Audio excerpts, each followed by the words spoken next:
Você foi chamado para ser sal, você foi chamado para ser luz, você foi chamado para gerar filhos na fé. Se você não reconhece o líder, se você não ama o líder, se você não respeita o líder, se você não ajuda o líder, não existe possibilidade de qualquer igreja realizar qualquer coisa diferente, relevante, se a igreja está indo contra a liderança da igreja, se a igreja está indo contra o conselho da igreja. Jesus não te pediu opinião, Ele te pediu submissão. Ele é o Senhor e nós somos servos.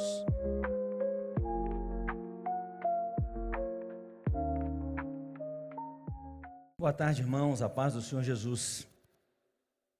Trago um abraço do pastor Jeremias, um abraço da 8ª Igreja, e o desejo real e sincero do meu coração é que Deus possa usar esse tempo agora, dessa tarde, caminhando agora para quase noite, para que nós sejamos edificados, exortados, inspirados, impulsionados pela palavra do Eterno. A Bíblia contém muitas histórias incríveis, histórias que certamente poderiam se desdobrar em filmes maravilhosos, incríveis. Eu tenho uma admiração muito grande pelo rei Davi e recentemente assisti aquela série A Casa de Davi. Achei muito legal. Tem que dar um desconto ali, mas vale a pena assistir aquela série. E na Bíblia nós temos muitas outras histórias que eu não sei você, mas quando eu leio eu fico pensando como eu gostaria de ter participado disso. Algumas coisas são tão impactantes, tão impressionantes, que a gente vai lendo e à medida que a gente vai lendo, a gente se coloca dentro da história. E hoje eu quero convidar a Sexta Igreja a fazer parte dessa história. Eu vou falar sobre Gideão e os seus 300 soldados, e hoje à noite, por um tempo, nós aqui seremos esses 300 soldados que serviram ao lado de Gideão. Pode ser? E eu vou pedir uma ajuda para vocês. No final do culto, no último ponto, eu vou precisar da ajuda dos irmãos. Eu estou vindo como pastor convidado, mas eu vou tomar uma liberdade vou precisar da ajuda de vocês. Aí na hora eu falo e a gente trabalha junto. Pode ser? Quero convidar você então a abrir a sua Bíblia no livro de Juízes, capítulo 6, versículo 1. Quem achou diz amém. Juízes, capítulo 6, versículo 1. Agora, de pessoa, porque ontem eu fiz a brincadeira e tinha um monte de gente que já estava com o texto aberto, né? Deixa eu abrir essa água antes, porque vai que na hora pregando, né, faz bagunça.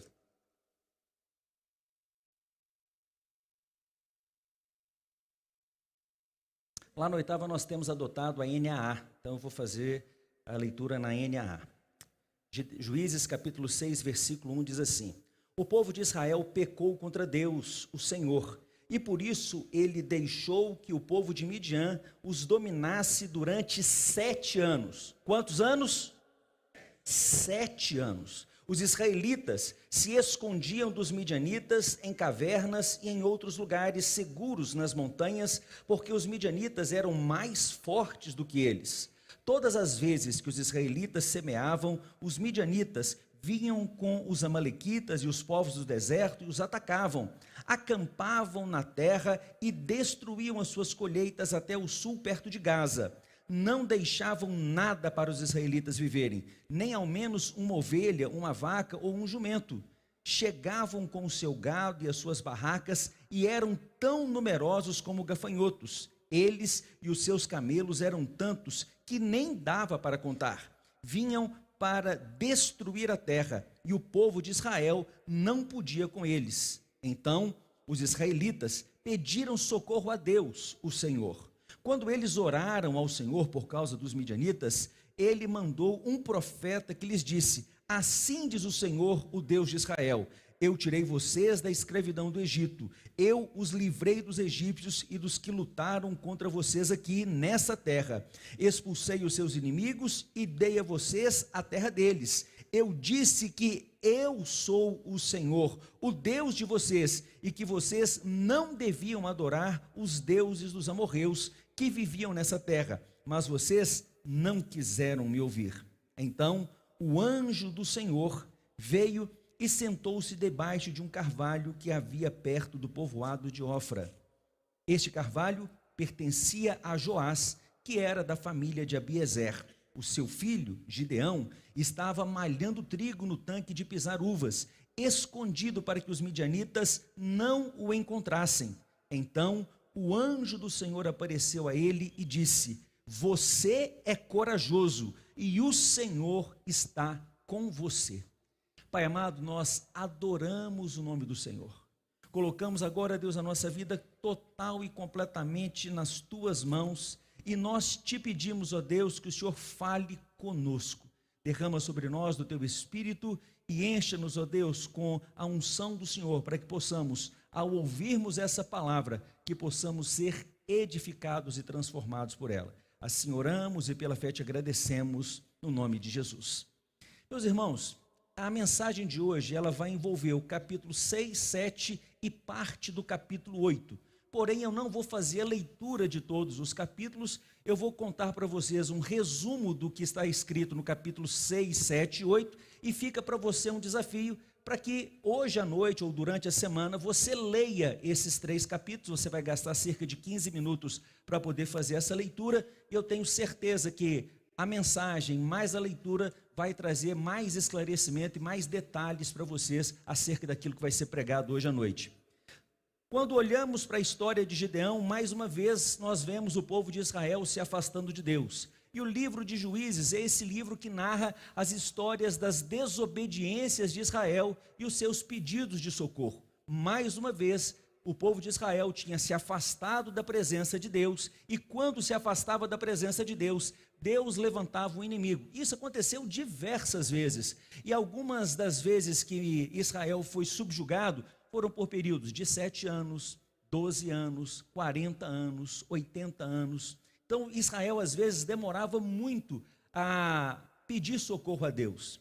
E aqui a pressão, a opressão e o massacre que acontecia dos midianitas com os israelitas durante 7 anos fez com que depois de 7 anos eles não aguentassem mais. E eles soltaram então mais uma vez um pedido de socorro. E todas as vezes que o povo de Israel pedia perdão a Deus, confessava os seus pecados e voltava para ele, Deus levantava um juiz para que esse juiz liderasse o povo na guerra contra os opressores e dava sempre a vitória a Israel, independente se o exército de Israel fosse menor e menos poderoso. Como nós vimos aqui, o exército dos midianitas era um exército mais poderoso que o exército de Israel. Quando nós olhamos aqui, Deus se encontra, e aqui nós temos, se você prestar atenção, quando fala sobre o anjo do Senhor aqui no versículo 11, está escrito anjo e Senhor com letra maiúscula, e por conta do sacrifício que esse anjo vai receber, o holocausto que ele vai receber, nós temos aqui uma convicção de que se trata de uma teofania, provavelmente a segunda pessoa da Trindade, provavelmente foi o próprio Senhor Jesus, e isso não existe muita discussão em termos disso, é praticamente aceito por todos os teólogos. O próprio Senhor Jesus aparece para Gideão, e o chama de um homem corajoso, e ele diz assim: você vai liderar o meu povo, para que o meu povo se veja livre da oposição dos midianitas. Só que quando Gideão ouve esse chamado, ele fala assim: Senhor, como que eu posso libertar Israel? A minha família é a mais pobre da tribo de Manassés, e eu sou a pessoa menos importante da minha família. Primeira reação dele, quando recebe o desafio para ser o juiz de Israel, ele fala: eu não tenho condição. Eu não dou conta de fazer isso. Essa obra, ela é grande demais para mim, não dou conta de fazer. Mas o Senhor fala: não, sou eu que estou mandando, eu sou contigo e você pode ir porque você vai ter a vitória. E Gideão então faz o primeiro desafio. São 4 desafios que ele vai fazer ao longo desses 3 capítulos. E o primeiro desafio ele é: Senhor, eu posso oferecer um sacrifício para o Senhor?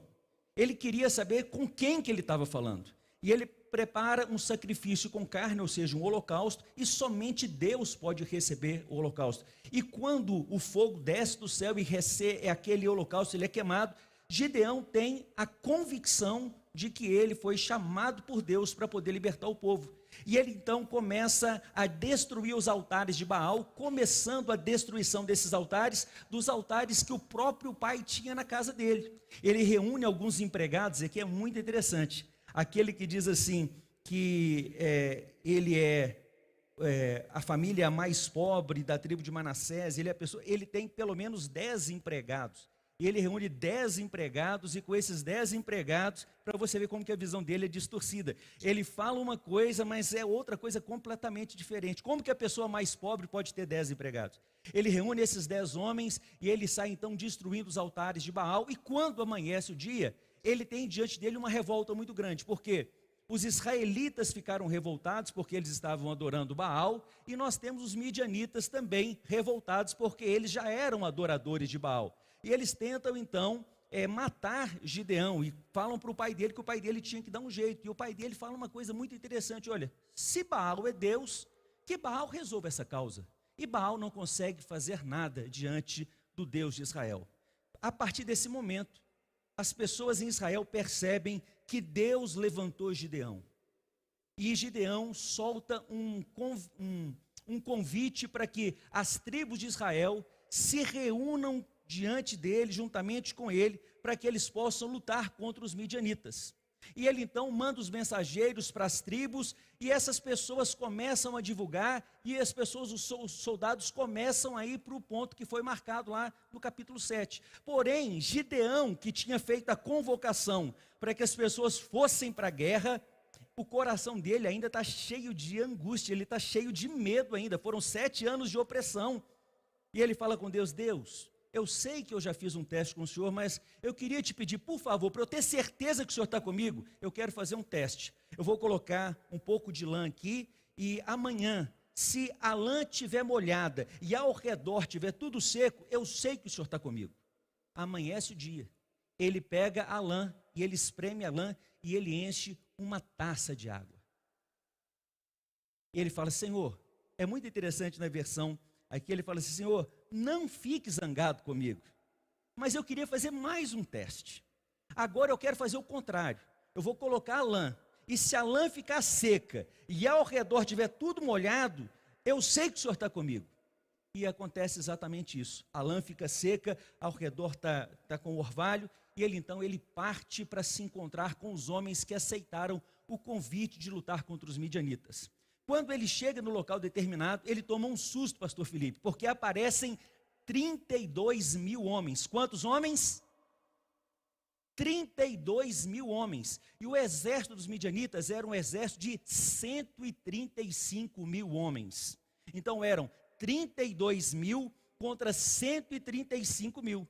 Porém, o Senhor aparece novamente para Gideão, e no versículo 3 fala assim: Gideão, avisa para essas pessoas que aqueles que estão com medo, eles podem ir embora. Gideão então obedece, fala com as pessoas: olha, Deus está me falando aqui que aqueles que estiverem com medo podem ir embora. O resultado disso foi que 22 mil pessoas foram embora. Dos 32 mil, sobraram 10 mil homens. Menos de um terço. 22 mil foram embora. Deus olhou e falou assim: Gideão, 10 mil ainda é muito. 10 mil contra 135 mil, e Deus está falando: é muito. Eu conheço o coração de vocês, eu vou dar a vitória, mas vocês são orgulhosos, vocês vão achar que foi pela força de vocês. Manda o povo beber água. E aqueles que beberem água, lambendo como um cachorrinho, separa para um canto, e aqueles que trouxerem a água na boca, separa para o outro. 9.700 de um lado, 300 de outro, e Deus fala: dispensa os 9.700, é com os 300 que a gente vai libertar Israel.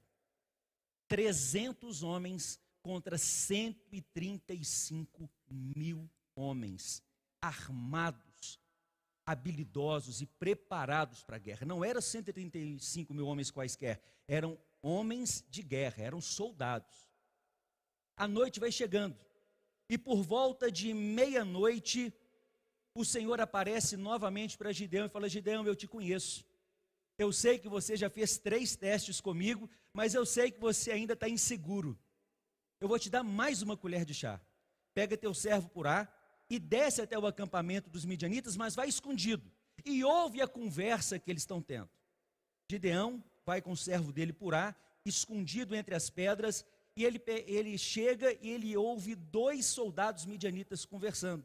E um deles diz assim: olha, eu sonhei, e o meu sonho foi que um pão de cevada rolou para dentro do nosso acampamento, veio e bateu numa barraca. Ela caiu, virou do avesso e ficou estendida no chão.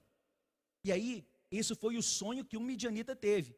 E aí teve o José deles, o interpretador de sonho deles. O interpretador disse assim, ó, a espada de Gideão, israelita, o filho de Joás. Isso quer dizer que Deus entregou a ele o nosso povo e todo o nosso exército. Gideão ouve isso, ele ouve qual foi o sonho, ele ouve qual é a interpretação. E ele volta, deixa eu matar esse mosquito aqui, ele volta animado.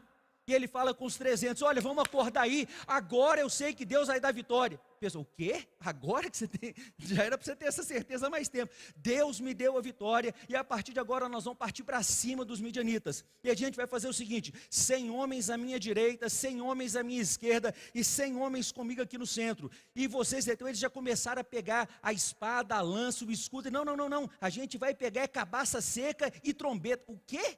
Cabaça seca e trombeta. A hora que eu soprar a trombeta aqui, vocês soprem as trombetas de vocês ao mesmo tempo, e a gente vai quebrar as cabaças, e a gente vai dar um grito, por Deus e por Gideão, e a partir daí a guerra começou, e aconteceu exatamente isso, 100 homens à direita, 100 homens à esquerda, 100 homens aqui no centro, eles só tocam uma trombeta. Eu não sei se você já teve essa experiência, de você estar num lugar mais alto, e tipo numa fazenda, aqui no lugar não tem lugar mais alto, aqui é tudo plano, né?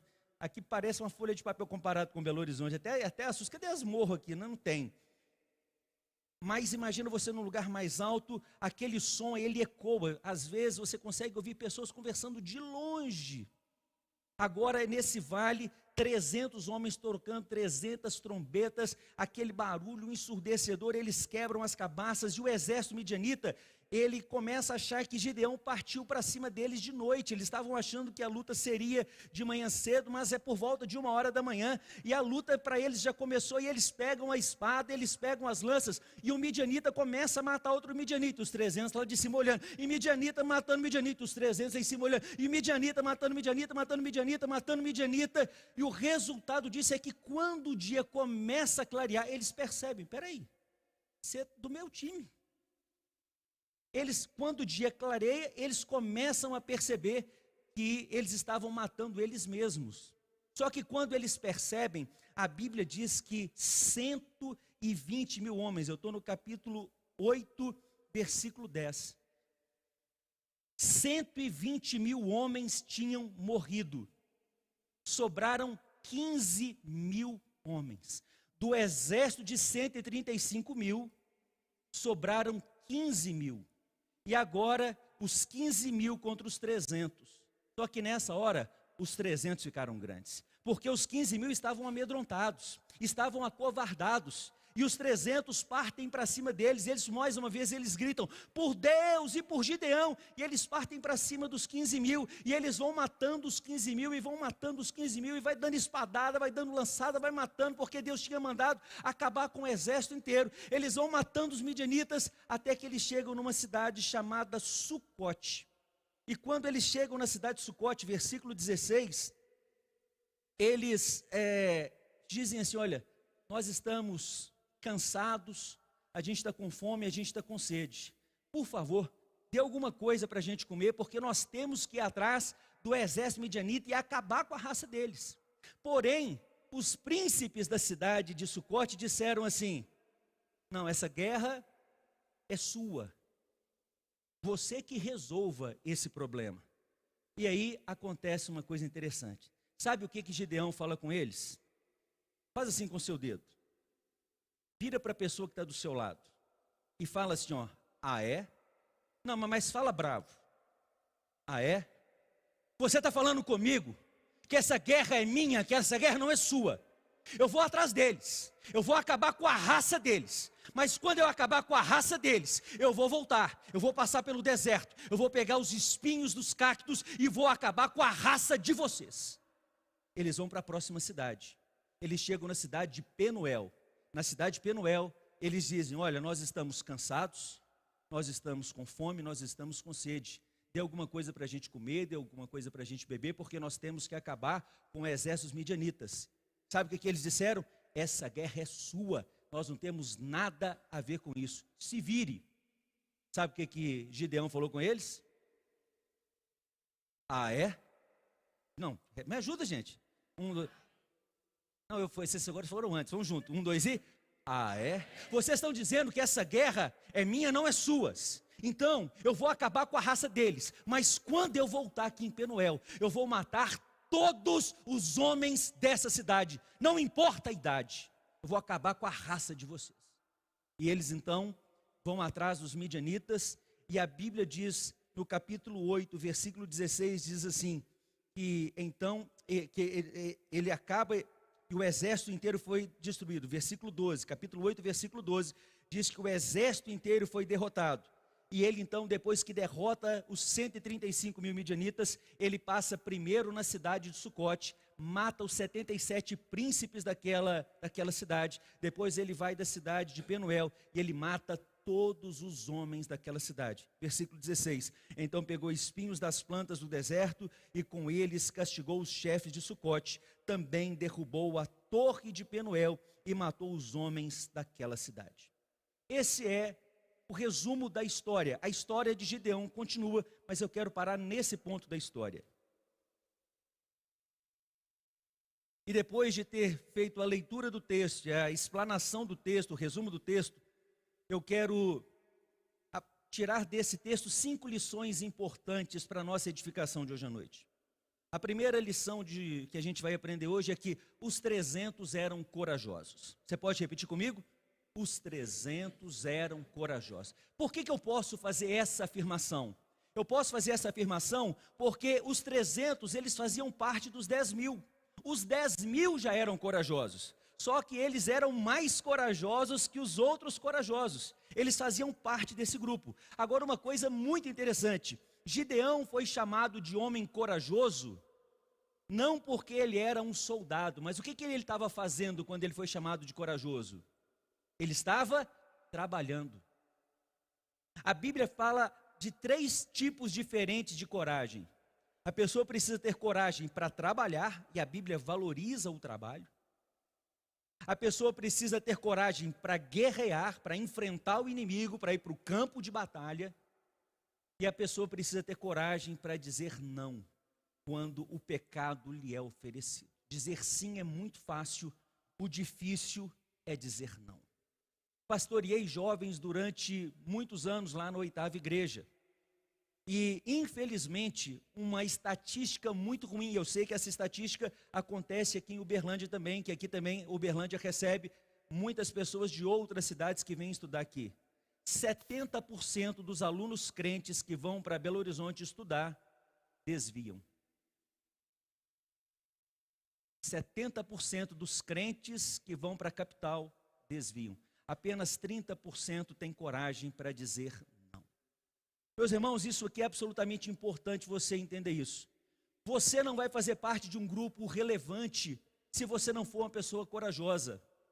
A pessoa covarde, ela faz número, mas ela não faz diferença. Aqueles covardes, aqueles 22 mil, se eles tivessem ido para a guerra, era mais provável que eles atrapalhassem do que eles ajudassem. Nenhuma história relevante em nenhuma igreja e em nenhum lugar do mundo, em nenhuma época, vai ser escrita por pessoas covardes. Deus precisa que nessa igreja homens e mulheres corajosos se levantem para cumprir o chamado que Deus colocou nas nossas mãos.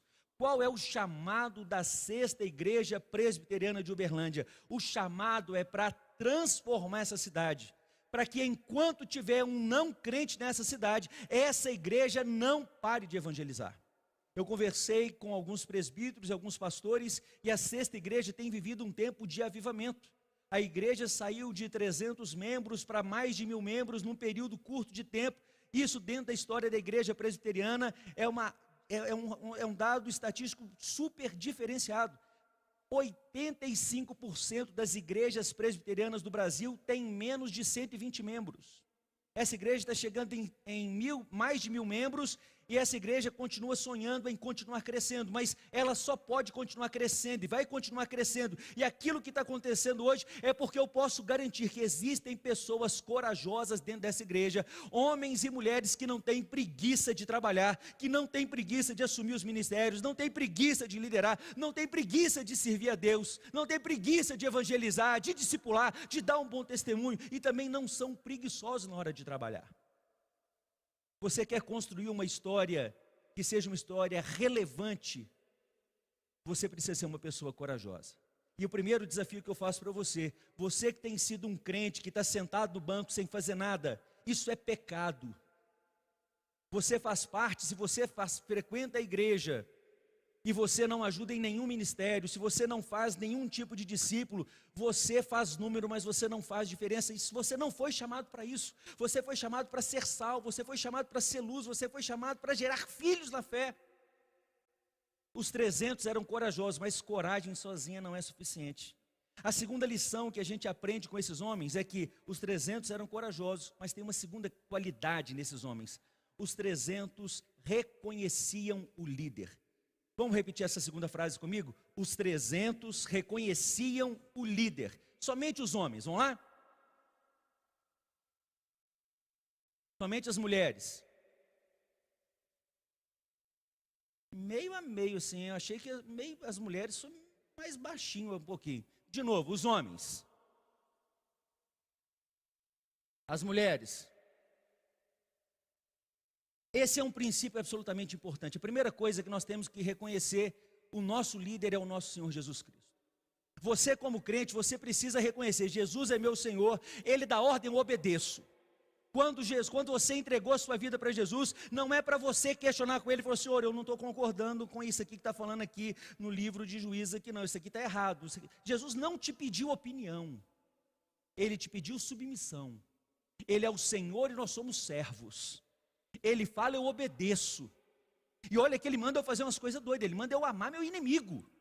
Ele manda amar o meu próximo, mesmo que seja aquela vizinha chata. Ele me manda amar todas as pessoas. Ele me manda perdoar. O Senhor Jesus nos chama para fazer coisas muito malucas, que humanamente falando, eu quando não era crente, eu me converti aos 27 anos, eu olhava para o que bando de doido. Como é que eles fazem essas coisas? Nós fomos chamados para fazermos coisas loucas. Aos olhos do mundo são coisas loucas. Mas por que você faz? Porque você reconhece o seu líder, o nosso Senhor Jesus Cristo. Mas aqui eles estavam reconhecendo, não era a figura do Senhor que chamou Gideão. O líder era Gideão. E eles tinham que reconhecer aquele líder. Se você não reconhece o líder, se você não ama o líder, se você não respeita o líder, se você não ajuda o líder, não existe possibilidade de qualquer igreja realizar qualquer coisa diferente, relevante, se a igreja está indo contra a liderança da igreja, se a igreja está indo contra o conselho da igreja.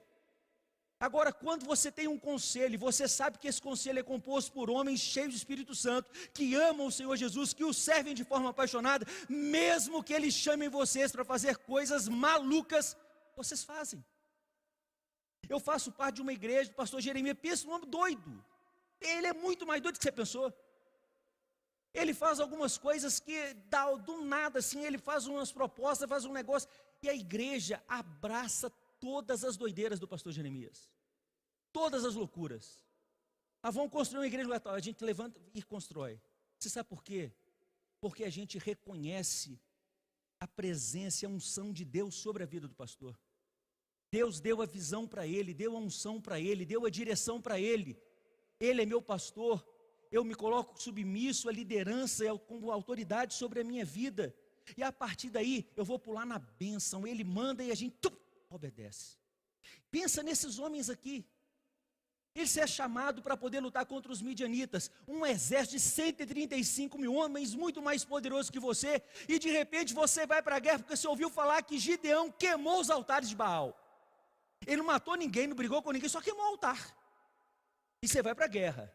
Aí chega lá, você imagina que o líder, ele vai e sobe no púlpito, olha, eu tenho uma palavra de Deus aqui para você. Você imagina que ele vai falar o quê? Vai dar um discurso, daquele discurso motivacional, inspirador. Aí ele falou, deixa eu falar um negócio com vocês aqui. Quem é medroso pode ir embora. cara, tem 135 mil lá embaixo, ele está mandando alguns embora, vão 22 mil pessoas embora. Imagina você ali, nós somos os 300, amém? Aí nós estamos ali nos 300, de repente nós que somos esses 300, a gente está vendo 22 mil embora. Aí os 22 mil foram embora, sobrou 10 mil, e a gente fala, nós somos corajosos, esses 10 mil aqui são corajosos, nós vamos pegar aquilo ali, vai dar 135 para cada um, mas nós vamos acabar com a raça deles. Aí de repente Gideão sobe de novo, e fala, agora vai vir uma palavra motivacional, vai beber água. Hã? Eu quero ir para a guerra, vai beber água. E aí você bebe lá, bebe com o cachorrinho, vai para um lado, e de repente ele fala, pode ir embora, 9.700. Hã? Ficou doido. E aí então você vai e prepara sobrou 300. Aí você começa a pensar, 300 contra 135, vai dar mais trabalho. Mas vamos para cima, vamos partir para cima. Eu estou confiando que Gideão é um homem de Deus. Aí você pega a sua espada, e arruma a espada, arruma a lança, arruma o escudo, prepara para a batalha. Aí de repente, 1h da manhã, ele chega, ele acorda, ele fala, olha, Deus falou comigo, ele me garantiu a vitória. Você já sai pegando a espada, o escudo, a lança, prepara. Não, deixa isso aí, é cabaça seca e vuvuzela. Hã? Meu irmão, se você não confiar no homem de Deus, que Deus colocou à frente dessa igreja, você não verá as coisas extraordinárias. Você precisa crer. O pastor Ricardo, que é o pastor responsável por essa igreja, que é o pastor presidente responsável por essa igreja, ele é um homem de Deus, ele conversa com Deus, ele fala com Deus, ele ouve Deus, e por isso, quando ele fizer um desafio, por mais maluco que possa parecer, pode ir com segurança, porque vai dar bom. A Bíblia inteira é repleta dessas histórias, de pessoas que seguem homens de Deus. E a principal função do pastor Ricardo nessa igreja é ser um homem de Deus, que conversa com Deus, que fala com Deus, que ouve Deus e que obedece a Deus. E qual que é o papel da igreja? É sonhar junto com Ele, é obedecer junto com Ele. Porque não é difícil só para a igreja, é difícil para todo mundo. Os 300 eram corajosos. Os 300 reconheciam o líder. Mas tem uma terceira característica fundamental na vida dos 300. Os 300 estavam comprometidos com a missão. Só quem é de Uberlândia, quem nasceu em Uberlândia, repete comigo. Os 300 eram comprometidos com a missão. Agora, quem veio de fora e mora aqui em Uberlândia? Os 300... Presta atenção, eu não sei o que você vai guardar da mensagem de hoje à noite, mas se você puder, guarda isso que eu vou falar agora. Os 300 eram comprometidos com a missão. Eles foram chamados para a guerra e se apresentaram para a batalha. Mandaram os medrosos embora e eles permaneceram. Sobraram 300 e eles permaneceram. Quando eles foram para o campo de batalha, eles obedeceram, ficaram 100 de um lado, 100 de outro, 100 na frente, partiram para cima dos 15 mil. Eles chegaram na cidade de Sucote, eles estavam cansados, estavam com fome, estavam com sede. Depois de ter matado mais de 120 mil, porque eles já tinham, 120 mil tinham morrido, mas até chegar em Sucote já tinham matado mais não sei quantos mil midianitas, já tinham matado então mais de 120 mil homens. Eles chegam lá, estamos cansados, com fome e com sede. Não, esse problema agora é problema seu, não é problema nosso. O que eles poderiam fazer? Resposta de oração então, já matamos mais de 120 mil, vamos embora para casa. Mas eles não tinham compromisso com o descanso, eles tinham compromisso com a missão que Deus tinha dado. A missão que foi dada foi de matar os 135 mil. Mesmo cansados, com fome e com sede, eles permaneceram. Eles chegaram na próxima cidade, estavam mais cansados, com mais fome e com mais sede. Disseram, não vamos dar água, não vamos dar comida. Não tem problema não. A gente vai atrás a si mesmo, cansado, com fome e com sede. E eles cumpriram a missão. O problema, meus irmãos, é que hoje nós temos visto muitos crentes que estão abandonando a missão. Várias das pessoas que deveriam estar liderando ministérios aqui na igreja não estão liderando. Algumas pessoas que têm um chamado pastoral não estão no pastoreio. Pessoas que foram chamadas para dar aula na escola dominical não são professores. Pessoas que têm um chamado para o louvor estão sentados no banco. Eu sou pastor. E uma coisa que eu tenho percebido é que o casamento tem sepultado muitos ministérios. Alguns casais, antes do casamento, eram completamente envolvidos ministerialmente com a igreja. mas depois que, um ano antes do casamento, já larga os ministérios, fala, não, agora eu tenho que preparar para o casamento. E depois do casamento, nunca mais volta a servir da maneira que servia. E as desculpas são muitas que são apresentadas. Agora eu tenho cuidado minha vida profissional. Agora eu tenho cuidado do meu filho. Agora eu tenho cuidado da minha família. São várias desculpas que são apresentadas. E por melhores que as suas desculpas sejam apresentadas, elas são apenas desculpas. Porque nenhum de nós foi chamado para ficar no banco, independente da sua idade. Você só pode largar o seu ministério se o Senhor Jesus chegar diante de você e falar, como é que você chama?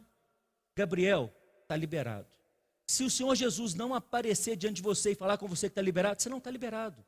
Porque nós somos chamados para servir até o último dia da nossa vida. Nós não podemos perder o sabor. Nós não podemos nos tornar um sal que é insípido.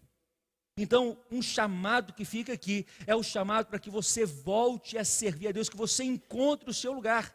E eu digo isso, meus irmãos, eu quero fazer um pequeno parênteses aqui, eu quero dizer isso para vocês, porque se você está na igreja e você não está envolvido ministerialmente, servindo a Deus através de um ministério, não existe possibilidade de você estar cheio do Espírito Santo. O crente, para ser cheio do Espírito Santo, ele tem que se alimentar da palavra e da oração e servir a Deus por meio dos seus dons e talentos.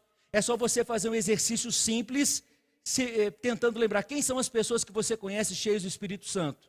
São aquelas que oram, que leem a Bíblia, que não faltam no culto, que são dizimistas, que são ofertantes e que estão envolvidas em um ou mais ministérios. 300 eram corajosos.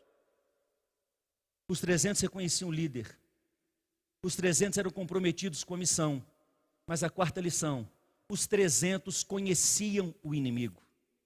Eles estavam lutando contra os 135 mil midianitas, e o texto que eu li lá no início do capítulo 6 diz que eles conheciam o poder daquele inimigo. Será que você conhece o seu adversário? A Bíblia declara que nós temos um adversário, que é mau, que é cruel, que quer acabar com a sua vida, que detesta a sua família, que está fazendo as pessoas fazerem as maiores loucuras hoje. Você conhece quais são as estratégias de Satanás para poder destruir a sua família? Nós estamos numa época que a gente está vendo aí bebê reborn. Mulheres levando boneco para fazer consulta porque está com febre. E ainda reclama que o médico deu remédio errado. Não sei quem que é mais doido, a mulher ou o médico que receitou o remédio. Meus irmãos, isso há pouco tempo isso poderia parecer uma loucura, mas isso é uma coisa real hoje. Os valores estão completamente invertidos. O errado é que é o certo hoje. O que o diabo está tentando fazer é inverter valores. Nós temos hoje dentro das igrejas evangélicas, mais de 70% dos homens nas igrejas evangélicas viciados em pornografia. Mais de 50% das mulheres consumindo pornografia. Nós temos um adversário que nos odeia e que vai fazer de tudo para poder desviar você do seu propósito. Famílias destruídas, casamentos destruídos, filhos longe da fé, casais que brigaram, que separaram. Dentro da igreja hoje, me perdoa, não conheço os irmãos, mas tem hoje crentes que são casados pela segunda, pela terceira, pela quarta vez, pastores casados pela quarta vez. Sangue de Jesus tem poder. Corações duros, pessoas estão perdidas, sem saber para onde ir, assistindo dorama e perdendo tempo com o Instagram. Não tem problema com o dorama, não, eu assisto. O problema é quando a pessoa faz, igual uma jovem lá da minha igreja que falou que já assistiu 121 séries. E ela ainda fez um detalhe, completas. Sangue de Jesus tem poder. Eu quero dizer, nós temos um adversário que nos odeia e a gente precisa entender que ele é derrotado. Satanás tem poder, sim ou não? Mas nós temos infinitamente mais poder do que ele. Não se compara. Nessa batalha espiritual, é uma batalha que se trava entre forças que são completamente diferentes. Um é o Criador, outro é a criatura. Para você comparar, você tem que comparar um palito de fósforo com o sol. A luz, a claridade do palito de fósforo com a claridade do sol. Essa é a diferença de poder da luz e das trevas. Apareceu uma pessoa endemoniada, você expulsa no nome de Jesus, ele vai sair. Eu tinha 3 meses de convertido. Um colega meu me chamou para poder voltar no centro espírita, 3 meses de convertido. Eu chamei ele para ir na igreja, ele foi na igreja, ele falou, eu vou na igreja se você voltar no centro. Ele foi na igreja, eu fui no centro. Aí ele me chamou, eu cheguei lá, onde é que você quer que eu fique? Fica onde você quiser. Fui para a sala de desobsessão. Chegou lá na sala de desobsessão, o médium, a hora que ele incorporou, eu pedi licença para os irmãos, eu tinha 3 meses de convertido. Virei na frente deles, estendei as minhas mãos, expulsei aquele demônio no nome de Jesus. Ele estava sentado numa cadeira branca, ele caiu para trás da cadeira, quando ele caiu endemoniado, eu expulsei o demônio. 3 meses de convertido. O poder de Deus é infinitamente maior do que o poder das trevas. O crente não pode ter medo de retaliação. Quem tem medo de retaliação é o diabo. O diabo ele teme retaliação quando ele percebe que um crente se levanta contra ele, porque as portas do inferno não vão prevalecer contra a igreja. Amém? E por último, e é aqui que eu falei que eu ia precisar da ajuda de vocês. Os 300 eram corajosos, os 300 reconheciam o líder, os 300 estavam comprometidos com a missão, os 300 conheciam o inimigo. E aqui fica o chamado para você estudar mais a respeito de batalha espiritual. Mas a última lição, os 300 lutaram juntos e venceram. Com toda a liberdade, eu queria, por favor, que essa turma aqui ficasse de pé, por favor. E eu queria contar com a ajuda de vocês. Eu queria que vocês dessem um grito, o mais alto que você puder. Não, mas espera, não é um grito qualquer, você vai gritar o que eles gritaram. O grito é, por Deus e por Gideão. Vocês vão gritar 3 vezes o mais alto que vocês puderem. Eu vou falar 1, 2, 3 e vocês dão um grito. Pode ser? 1, 2, 3. Por Deus e por Gideão. Por Deus e por Gideão. Por Deus e por Gideão. A salva de palmas para eles aí. Vocês podem, por favor, ficar de pé, essa turma aqui? Vamos ver se vocês conseguem gritar mais alto do que eles. É o mesmo grito. Eu queria que você imaginasse o seguinte, você está gritando para cá, tem um exército de 135 mil midianitas, você vai dar um grito, porque através do seu grito, você vai gerar medo no coração deles. Então, por favor, eu vou contar 1, 2, 3, vocês vão dar 3 gritos. Vamos lá? 1, 2 e... Por Deus e por Gideão. Mais alto! Mais alto! Por Deus e por Gideão. Boa. Pode dar uma salva de palmas para eles assim. Agora uma briga boa. Eu quero que todas as mulheres fiquem de pé. Depois vai ser os homens. São os 2 últimos gritos. Somente as mulheres de todas as idades. Eu vou contar 1, 2, 3 e vocês vão dar o grito mais alto que vocês puderem. 1, 2, 3. Por Deus e por Gideão. Por Deus e por Gideão. Por Deus e por Gideão. Ó, o grito foi alto. Pode sentar. Por último, então, agora eu quero pedir os varões que se coloquem de pé. Vamos ver se os varões vão falar mais alto que as mulheres. A competição aí. Quero ver se vocês vão dar conta de gritar mais alto que as mulheres. Vamos lá então, hein? 1, 2, 3. Por Deus e por Gideão. Por Deus e por Gideão. Por Deus e por Gideão. Glória a Deus, a salva de palmas.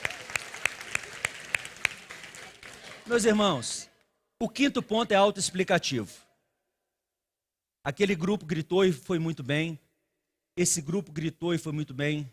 As mulheres gritaram e foram muito bem. Os homens gritaram e, olha, salva de palmas para os homens. Mandaram muito bem. Mandaram muito bem. Mas, meus irmãos, o segredo de nós, 300, não é a gente gritar de forma separada. O grande impacto acontece quando todos, por favor, todos se levantam. Eu não sei quem vai estar passando lá fora. E eu não sei os meninos na escola dominical, mas é para tremer a sala lá embaixo. Presta atenção. 1, 2, 3. Mais uma vez. Por último. Aleluia. Pode se sentar. Meus irmãos, rapidamente encerrando a mensagem, passando a palavra para o pastor Felipe. A nossa força está na nossa unidade. A unidade, ela tem poder para fazer coisas extraordinárias. Quando o povo se reuniu para desejar construir a Torre de Babel, a Trindade Santa olha lá de cima e diz assim: agora que eles estão unidos, não há nada que eles não possam fazer. O diabo, ele fica extremamente feliz quando numa cidade como Uberlândia tem um monte de igreja com um monte de placa que os pastores não conversam, que os membros não conversam. É um monte de crente, mas os crentes não estão unidos, não estão orando pelas mesmas coisas, não estão envolvidos nas mesmas causas. Uma das táticas de Satanás para poder minar a força da igreja é gerar divisão de placas nas igrejas. Mas não é só isso. A divisão, ela acontece também dentro da igreja quando você só se preocupa com o seu ministério. É quando a equipe de louvor preocupa-se: olha, nós vamos fazer os melhores ensaios, vamos tocar os melhores instrumentos, vamos preparar da melhor maneira e vamos oferecer para Deus o melhor louvor. E eles fazem um louvor extremamente maravilhoso, como foi oferecido aqui hoje, mas eles não estão nem aí para como está o departamento infantil, para como vai ser a conferência tal, como vai ser a coisa tal. Meu irmão, a nossa força está na nossa unidade. Os 300, se tivessem ido sozinhos, os 100 tivessem ido sozinhos, eles iam, sei lá, agora só os presbíteros vão lá lutar contra os midianitas, pau nos presbíteros. Agora vão só as mulheres de oração, pau nas mulheres de oração. Agora só o departamento infantil, pau no departamento infantil. Agora é só a juventude, pau na juventude. Mas quando a igreja dá as mãos, a gente fala: olha, a gente tem um plano. Existe uma visão de Deus para a 6ª Igreja Presbiteriana de Uberlândia. Cada membro dessa igreja precisa conhecer a visão da igreja, para que vocês possam orar pelas mesmas causas. A oração mais poderosa da Bíblia é a oração da concordância. E vocês vão de mãos dadas. E aí, meus irmãos, vocês vão para cima dos midianitas, e aí é pau neles. Eles é que são derrotados. As portas do inferno, elas vão ser destruídas, e vocês vão saquear o inferno. E essa igreja vai crescer como nunca. A igreja precisa crescer de 3 maneiras. Através da reprodução. A igreja precisa gerar filhos. Os casais têm que ter filhos no plural. Através da atração. As pessoas lá fora precisam saber que essa igreja é uma igreja tão boa. Se eu quero saber onde tem uma igreja boa em Uberlândia, vai para a 6ª Igreja Presbiteriana. A igreja cresce por atração, mas a igreja também precisa crescer por conversão. Tem que ter novos crentes. E aí é responsabilidade de todas as pessoas da igreja. Eu quero encerrar, e pastor Felipe, já estou passando a palavra para o senhor. Eu quero compartilhar com os irmãos uma das coisas que aconteceu comigo no finalzinho do ano de 2023. Eu estava pregando no culto das 9 horas da manhã, era no dia 31 de dezembro, virada de ano. E eu perguntei, no culto das 9 horas, deviam ter aproximadamente 800 pessoas naquele auditório, naquele dia. No final do ano, eu perguntei, no último dia do ano, eu perguntei: quantas pessoas aqui na igreja ganharam uma pessoa para Jesus e discipularam essa pessoa, levando essa pessoa ao batismo? Não é convidar a pessoa para vir na igreja. O nosso chamado é para fazer discípulos, batizando. Então é acompanhar até o batismo. Quem discipulou alguém esse ano até o batismo? Em 800 pessoas, 3 pessoas levantaram a mão. E uma delas era o pastor que estava lá comigo. Isso é pecado. Isso é uma falha muito grave na visão da igreja. A igreja pode crescer através da chegada de pessoas que estão vindo de fora, mas a igreja precisa gerar filhos na fé, para a glória do nosso Senhor. Feche os seus olhos, vamos orar. Pai amado, a minha oração agora já à noite, é para que o Senhor esteja enchendo o coração de coragem desses homens e mulheres que vieram ao culto agora à noite. Senhor Jesus, se por algum motivo, alguns desses homens e mulheres se sentia, Deus, como covarde, agora, Deus, que eles possam assumir essa posição de gente corajosa que vai abraçar o ministério, que vai abraçar a causa, que vai fazer diferença. Pai amado, eu peço, Deus, que eles reconheçam a liderança dessa igreja, a começar, Deus, da vida do pastor Ricardo, mas que eles reconheçam a liderança dos presbíteros, dos pastores auxiliares, dos diáconos, das lideranças ministeriais. Eu peço, Pai, em nome de Jesus, que haja, Deus, uma questão de honra que seja respeitada e valorizada, uma cultura de honra dentro da igreja. Oro, Deus, para que aqueles que abandonaram a missão porque encontraram uma boa desculpa, esqueçam a desculpa e voltem para a missão. Eu oro, Deus, para que ninguém aqui tenha medo do nosso adversário, porque ele já foi derrotado naquela cruz. Ele se levanta contra nós, mas todas as vezes que ele levanta para poder cair para a glória de Jesus. E eu te peço, Pai amado, em nome de Jesus, promova, Deus, a unidade entre os irmãos da igreja. Dessa forma, Deus, oramos e pela fé te agradecemos, em nome de Jesus.